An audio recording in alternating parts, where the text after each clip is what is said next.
Bago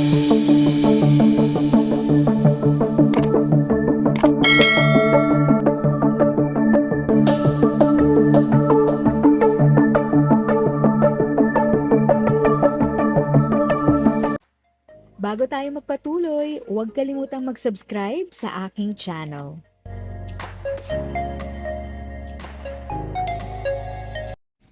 Thank you sa pag-click ng aking video. Good day po sa lahat ng ating SSS pensioners. Sa mga bagong viewers at napadaan lang, by the way, I'm Tita Eda.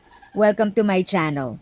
Ang channel na maghahatid sa iyo ng dagdag kaalaman tungkol sa government services, bagong mga balita at informative videos na galing sa legit na resources. Mag-subscribe na para updated ka. Alam nyo ba, umabot na sa higit P1 trillion ang pondo ng SSS. At oo, hindi ito maliit na bagay. Malaking good news ito lalo na para sa mga miyembro at pensioners na buwan-buwan umaasa sa kanilang benepisyo. Para mas maintindihan natin, ang tinatawag na reserve funds ay parang safety net ng SSS.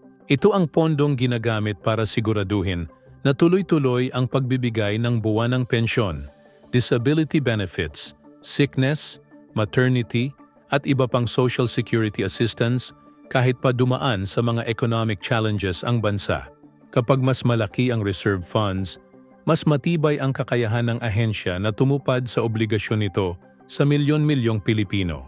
Ayon sa pinakahuling ulat, ito ang unang beses sa kasaysayan na naabot ng Social Security System ang ganitong kalaking halaga. Nangyari ito dahil sa kombinasyon ng malakas na kita noong 2025, mas maayos at mas maingat na investment strategies, at patuloy na pagtaas ng kontribusyon ng mga miyembro.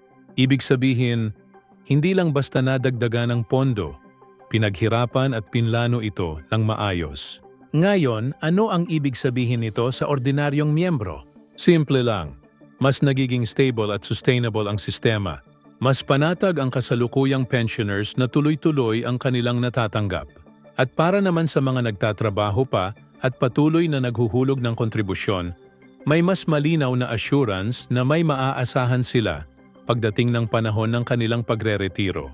Patuloy ding pinapalakas ng SSS ang kanilang fund management, investment diversification, at koleksyon ng kontribusyon para mapanatili ang paglago ng pondo sa mga darating na taon. Layunin nilang masigurong hindi lang sapat ang pondo ngayon, kundi handa rin ito para sa susunod pang henerasyon ng mga miyembro.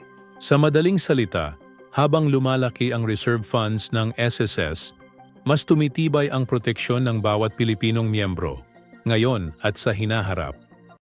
If sa tingin mo, natulungan ka ng video ko na ito, nakasave ka sa oras mo, you can click yung thanks button at any amount ay malaking help sa pag-grow ng channel ko. Yun lang po muna ang aking update. Sana ay nakatulong na dagdag kaalaman ang aking shinare today. Ang goal ng aking channel ay mag-create ng awareness. Kung ganitong mga topic ang gusto mo, panoorin mo ang mga videos ko na ito.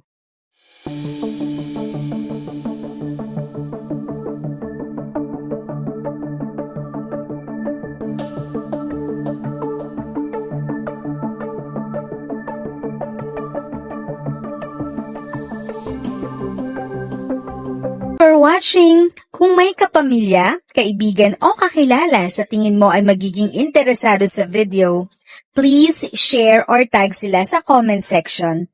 At syempre, if nagustuhan mo ang video, i-like mo na ito at subscribe ka na din.